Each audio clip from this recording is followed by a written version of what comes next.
Hello, everybody. Good day to you all. Today, I am talking about Invincible season number 4, episode number 6. You look horrible. In this episode here, we have the war has started.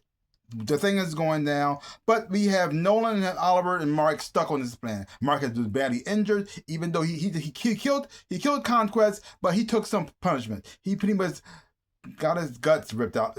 So now his father did what he could, put his all the intestines back inside his body, wrapped him up, and said he's going to heal. And so until this time, you got Oliver and Nolan starting to form a bond, and you see Oliver hearing what his father said about him, knowing the fact he didn't come see him as well too. And he has a lot of questions, and he doesn't really trust his dad. He doesn't really like his dad that much. But no, the thing is though, he does love his dad. Everything he's doing is coming from hurt and pain, and the thing is though, he feels as though his dad didn't want him. He feels as though his dad seen him as a mistake, and that hurts him. He even looked up to this person his whole entire life, and now he finally has it in front of him. And just to hear that he said he was a mistake, he didn't love his mom, and stuff about too. And so you got a lot of stuff dealing with about too. And then meanwhile, you also have what's going on with Alan and Zoe stuck on the Viltrumite ship, on their way back to the planet so they can get with the war is going on.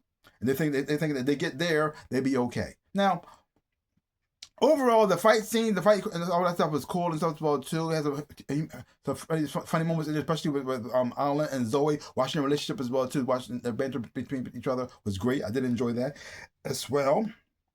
And then having the relationship between Nolan and Oliver was one of the relationship I liked the most in this episode here, because you're watching this father and son starting to bond, start to trust one another, start to actually truly love one another too. You see Nolan on this journey of trying to pretty much redeem himself, and because the thing though, he did a lot of harmful things, and even though he come from a very terrible background, he was raised in this culture, in this mindset. He's trying to rewrite his way he thinks, the way how he sees things, and also trying to approach his children in a whole different way as well too. And the thing is though, I like how it's not an easy thing. I like that, because Oliver could have just said, "Oh well, it is what it is," and accepted him. But he pretty much had to work for it. And when it finally did come together, you actually felt it, and it felt real, and I feel like this, and you watching them bond over this situation that they're going through as well too. Now, the thing is, though, I talked about this before.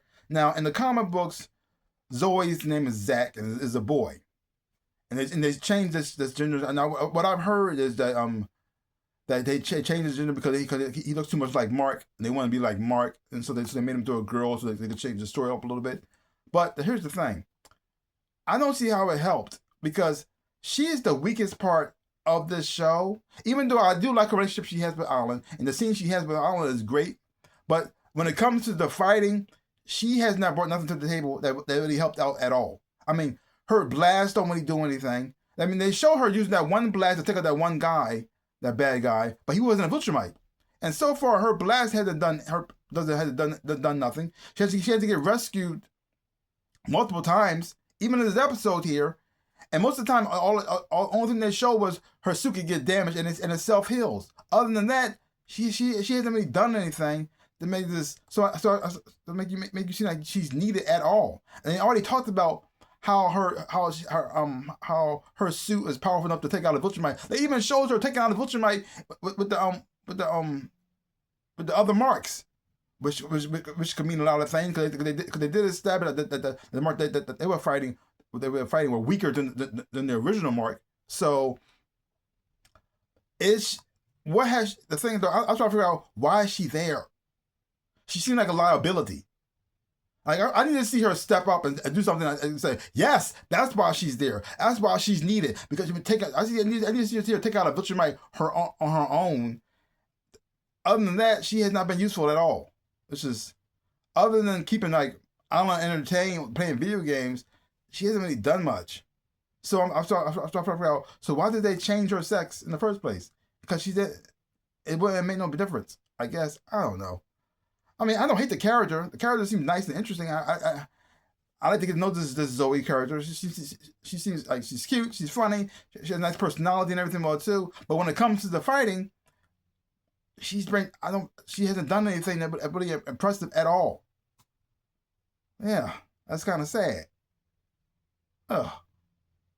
But it was good to see Thaddeus in action as well as to see him fight as well. And very interesting because you got Thaddeus leading the charge and you got Thrag leading the charge with his people. But Thrag stayed on the ship while Thaddeus fought, which is so interesting. Two different people leading. One's leading more by example out there on the field fighting himself, and the other one's just giving orders. Even though he's like one of the most powerful Viltrumites there, he has not been fighting at all. So I'm really looking forward. So they pretty much set you up to let you know like this. When he steps out on the field, it's going to get messed up, and it will, because this. Wow, it's going to get rough. But overall, I'm enjoying the storyline so far. I'm enjoying the thing that gets you the most the emotional parts of the show. They really do hit hard, and you really do feel them the most. Because the fight scenes, that's cool and everything, and the visuals of that is amazing. Especially when you got Oliver and Mark teaming up to take down that ship. That was amazing. But the thing that really gets you the most, that really stick with you, is the emotional scenes in here, and the voice acting between the actors, and you're hearing and you're feeling how they felt during that time. And also has even though it was a nice bonding moment, sweet moments in between Nolan and Oliver, also has a funny moments in this world too. When Oliver talks about how he had a little thing for a lobster, which is going to be a huge thing later on in his life. Yeah. Well, love is love. But anywho, great episode. I'm looking forward to see where it's gonna go from here, because it's gonna get nasty. But I'm looking forward to seeing it. And so far, you had 2 episodes back to back, and had a lot of really emotional weight to it as well, which I really did enjoy. And also I thought it was interesting the scene between Thaddeus and Alan. And even though Thaddeus has been away from the Viltrumites for a long, long time, created the surge, Roberts. The urge? Anyway, they created the virus to take out a lot of Viltrumites. A little bit of Viltrumite is still there. No matter how far away he got from it, it's still there. Because even though when he was talking about, he saw all the bodies all around him, all the people who died. He was like, this is like a minor mishap, and seeing Oliver's action to that, like a minor mishap. Because the thing is, though, he's thinking like a Viltrumite, and when it comes to the fighting and the war, this is just a little scrimmage and to the bigger picture. But Alan's seen this place, because this place was probably like a safe haven, a place where people can go to feel safe and feel protected. And then seeing all this devastation, all these people dying around him. And then knowing his background, how he pretty much lost his species, almost went extinct because of this. Yeah, it hits him differently. So, but overall, great episode. So leave comments down below. Let me know what you thought about this episode of Invincible. If you haven't watched it, so check it out for yourself. Hopefully you watch it, you will enjoy having watching it too. Just give my channel a like, hit the thumbs up. Shabam! And subscribe to my channel and share. I really do appreciate it. And I'll also links down below. I take pictures to my shops, but you can buy some stuff. I sold socks and shirts and everything else and whatnot. See, I got a TeePublic store, a Teespring shop, and a Redbubble shop. Check it out if you want to. Buy some stuff if you want to. I really would appreciate it. Like I always say, in my dreams of a life, I am the Ninja Rabbit. Peace out, people.